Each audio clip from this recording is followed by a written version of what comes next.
Prepare-se para conhecer a Bíblia de uma forma como nunca antes. Desde o início dos tempos, essa história foi contada e recontada, mas hoje vamos desvendar seus mistérios sob uma nova perspectiva. A cada episódio, vamos avançar pela Bíblia em sua sequência mais pura, descobrindo como, a partir de um vazio, o Criador deu vida a tudo que existe. Este é o primeiro capítulo, onde tudo começou. Uma história de luz e de sombras, de criação e de escolhas. Se você se permite, verá um novo olhar sobre o que parecia ser familiar. Este é o início de tudo. No princípio, antes mesmo que existisse o conceito de tempo, havia o silêncio. Um silêncio que não era vazio, mas repleto de uma presença indescritível. Não havia luz, nem escuridão, apenas a eternidade.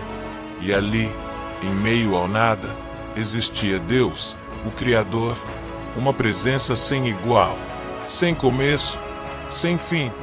Imagine o Criador, sozinho, contendo em si todos os mistérios e toda a essência do que viria a ser a vida.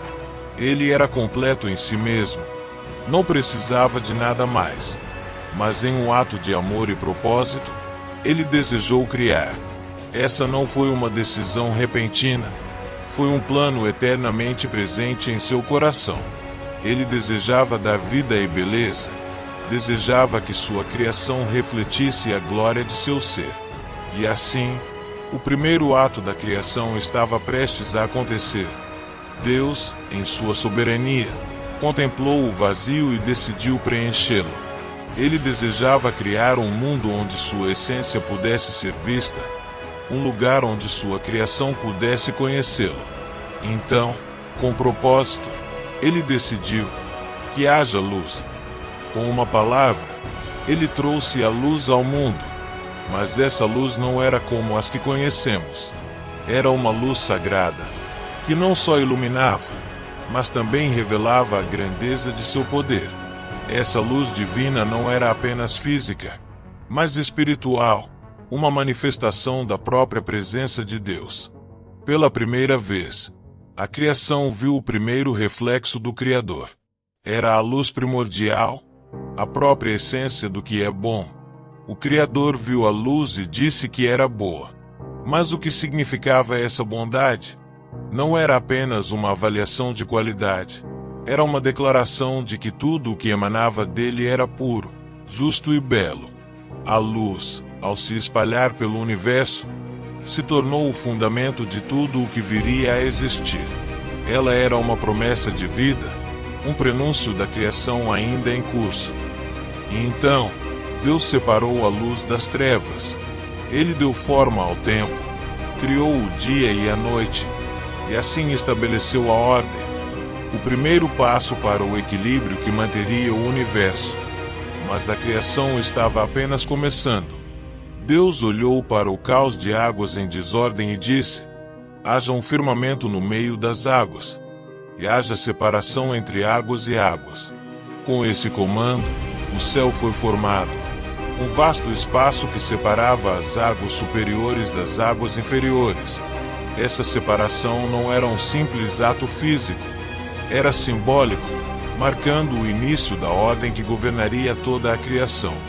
O céu, acima, foi estabelecido como uma expressão da presença de Deus, um lugar onde a criação poderia olhar e se lembrar do Criador. E abaixo, as águas profundas, testemunhas da grandeza divina, permaneceram em seu lugar, refletindo a imensidão e o mistério do próprio Deus. O firmamento, o céu, não era apenas um espaço entre as águas. Ele era uma lembrança de que há uma ordem, uma hierarquia na criação. Deus estabelecia limites, fronteiras sagradas, preparando tudo para o que estava por vir. E ao observar o céu, a criação seria lembrada de que tudo tinha um propósito, e de que ele estava no controle.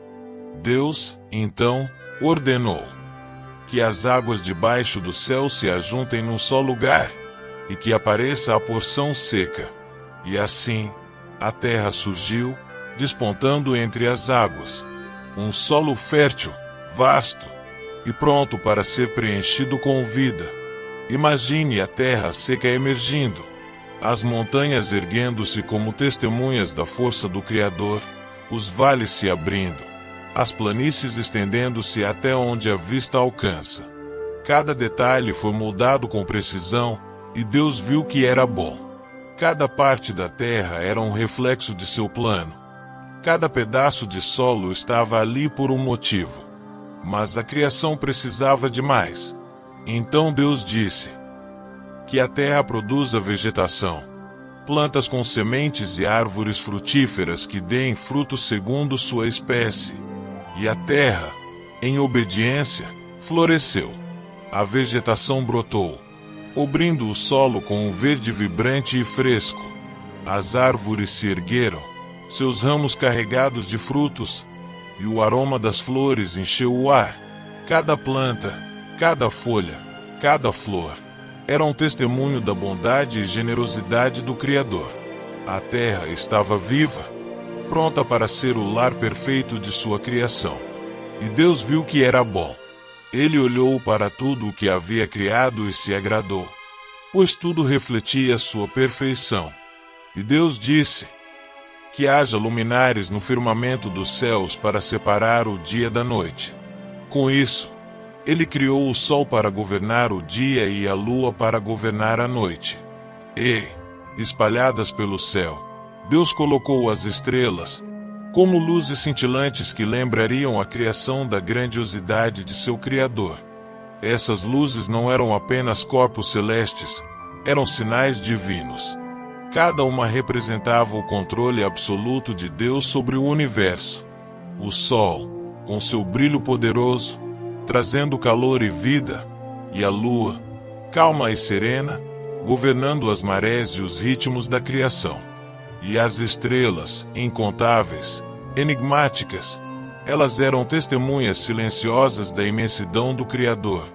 O céu noturno se tornou um espetáculo de glória, um lembrete de que Deus estava acima de tudo, mantendo tudo em equilíbrio. Dia e noite, tempo e estações, tudo estava perfeitamente orquestrado pelo Criador. E ele viu que isso era bom.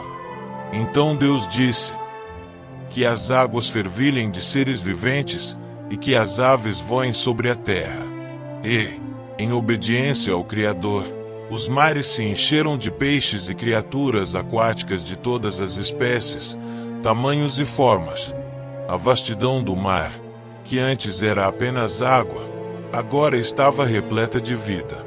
Cada criatura, desde o menor peixe até o maior monstro marinho, nadava sob o comando do Criador. E no céu, as aves erguiam-se em voo, sobrevoando a terra com liberdade, exaltando a beleza e a liberdade que Deus havia criado. A criação estava completa, cada parte preenchida com vida e propósito. As águas, que antes eram um mistério profundo, agora estavam cheias de vitalidade, testemunhas da bondade divina. E Deus disse: produza a terra seres viventes segundo sua espécie. Assim, os campos se encheram de criaturas de todas as formas e tamanhos. Cada animal, cada inseto, cada ser vivente era único, mas todos tinham algo em comum. Foram feitos pela palavra do Criador. Os leões rugiam, as gazelas saltavam, os pássaros cantavam em exaltação. A terra agora estava plena de vida, cada criatura ocupando seu lugar na criação. O Criador olhou para cada uma de suas criaturas e viu que era bom. Era mais do que bom, era perfeito. Finalmente, Deus decidiu fazer sua obra-prima. Ele disse: façamos o homem à nossa imagem, conforme a nossa semelhança. Assim, do pó da terra, Deus formou o homem. Ele o moldou com suas próprias mãos, dando-lhe forma, propósito, identidade. E então, Deus soprou em suas narinas o fôlego da vida, e o homem se tornou uma alma vivente. Ele não era como as outras criaturas. Ele era único, pois carregava a imagem de Deus. Adão abriu os olhos e viu pela primeira vez. Tudo era novo, tudo era perfeito. Ele sentia a presença do Criador. Sabia que havia sido feito para algo grande, algo divino. E então Deus, percebendo que o homem não deveria estar só, fez cair sobre ele um sono profundo. Do lado de Adão, tirou uma costela e, com esse ato, formou a mulher. Quando Adão a viu, sentiu em seu coração que ela era parte dele. Eles se tornaram uma só carne, um só propósito. Mas mesmo neste paraíso, uma presença estava à espreita. Algo sombrio e inesperado se aproximava, uma escolha que traria consequências eternas. O que será que acontecerá quando a liberdade se tornar a porta para o proibido? No próximo episódio, vamos descobrir o que acontece quando o homem decide desobedecer.